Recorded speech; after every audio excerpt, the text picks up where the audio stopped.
వెనుజులాలో Nicolas Maduro నియంతృత్వ పాలనపై తిరగబడి ప్రజాస్వామ్యం కోసం పోరాడుతున్న మరియా కొరీనా మచోడాను వరించింది నోబెల్ శాంతి పురస్కారం.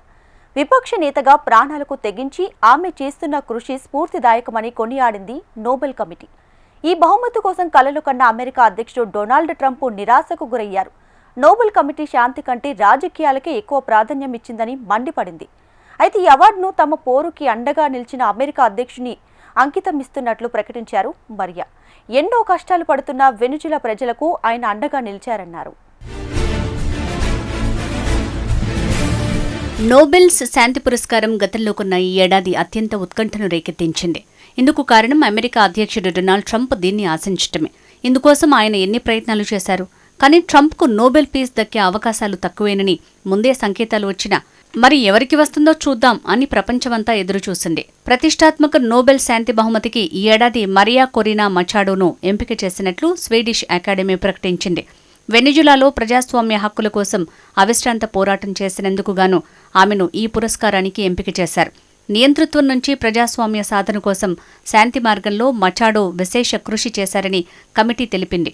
ఈ క్రమంలో ఎన్నో బెదిరింపులు ఎదుర్కొన్నారని, ఏడాది కాలంగా అజ్ఞాతంలో జీవించాల్సి వచ్చిందని పేర్కొంది. ఈ ఏడాది మొత్తం 338 మంది ఈ శాంతి పురస్కారానికి నామినేట్ అవ్వగా అకాడమీ సభ్యులు మరియా వైపు మొగ్గు చూపారు. Machado has been a key unifying figure in a political opposition that was once deeply divided. An opposition that found common ground in the demand for free election and representative government. Maria Corina Machado 1967 October 7న జన్మించారు. ఆమె పూర్వీకులు Venezuela స్వతంత్ర పోరాటంలో పాల్గొన్నారు. Maria industrial ఇంజనీరింగ్లో degree, ఫైనాన్స్లో masters degree పూర్తి చేశారు. 1992లో వీధి బాలలు, అనాథ చిన్నారుల కోసం అటెనియా ఫౌండేషన్ని స్థాపించారు. అదే సమయంలో వెనిజులాలో ప్రజాస్వామ్య హక్కుల కోసం గళమెత్తారు. సుమిట్ అనే స్వచ్ఛంద సంస్థ ద్వారా ప్రజల ఓటింగ్ హక్కులను కాపాడటం, పారదర్శక ఎన్నికల నిర్వహణ కోసం పనిచేసింది.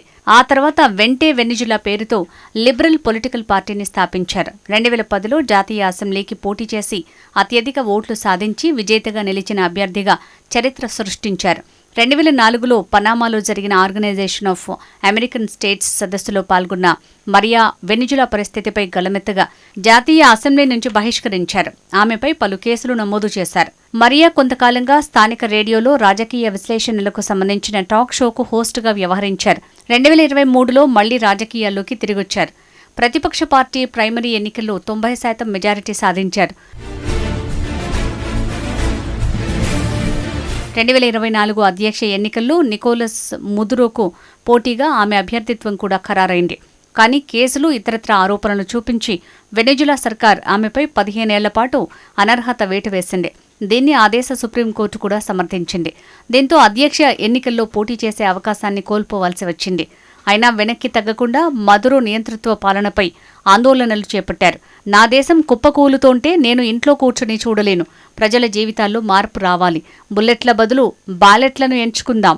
దాదాపు 25 ఏళ్ల క్రితం మరియా చెప్పిన మాటలివి. నాటి నుంచి ప్రజాస్వామ్య హక్కులను కాపాడటం కోసం ఆమె నిరంతరం పోరాడుతున్నారు. అణచివేతలకు వెరవకుండా ప్రజల తరపున గళం వినిపిస్తూనే ఉన్నారు.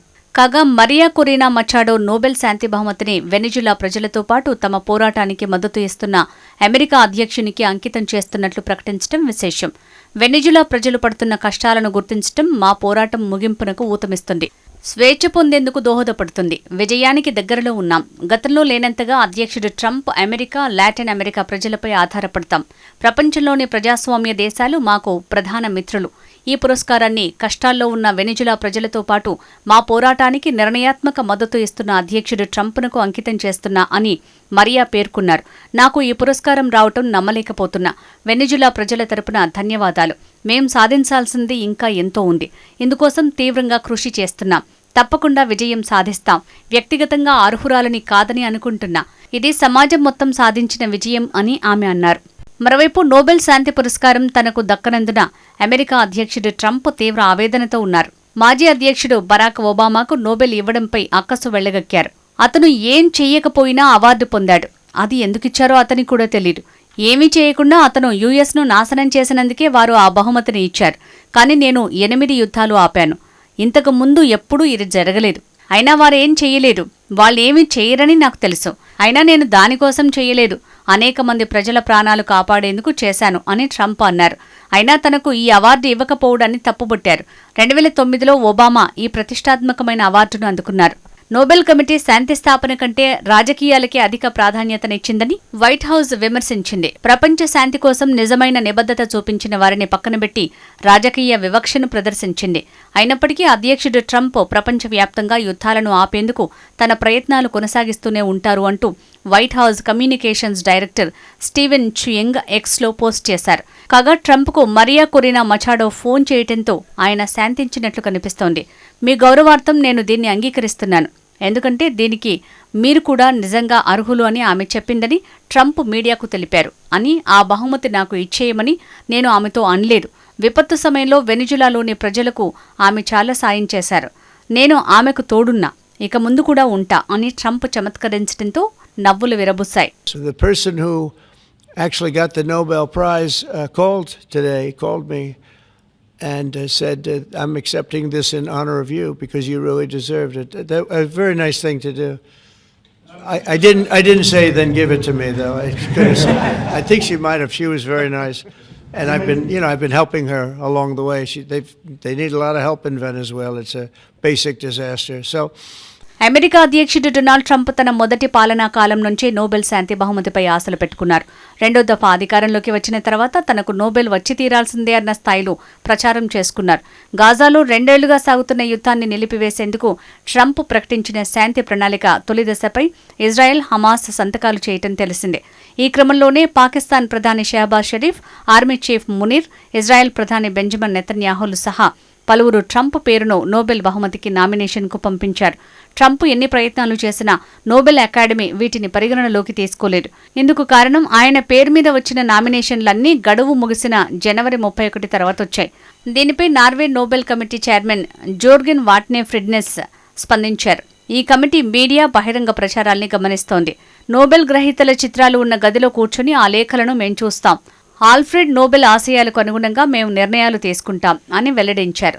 స్వీడిష్ రసాయన శాస్త్రవేత్త, ఆవిష్కర్త ఆల్ఫ్రెడ్ నోబెల్ కోరిక మేరకు 1901 నుంచి అవార్డులు ఇవ్వటం ప్రారంభమైంది.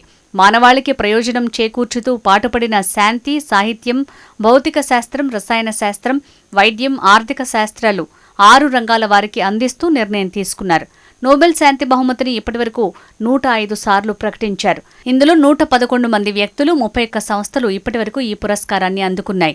ఈ అవార్డు అందుకున్న అతిపిన్న వయస్కురాలిగా పాకిస్తాన్కు చెందిన హక్కుల కార్యకర్త మలాలా యూసఫ్ జాయ్ నిలవగా, జోసెఫ్ రాట్ బ్లాట్ 86 ఏళ్ల వయసులో దీన్ని అందుకున్నారు.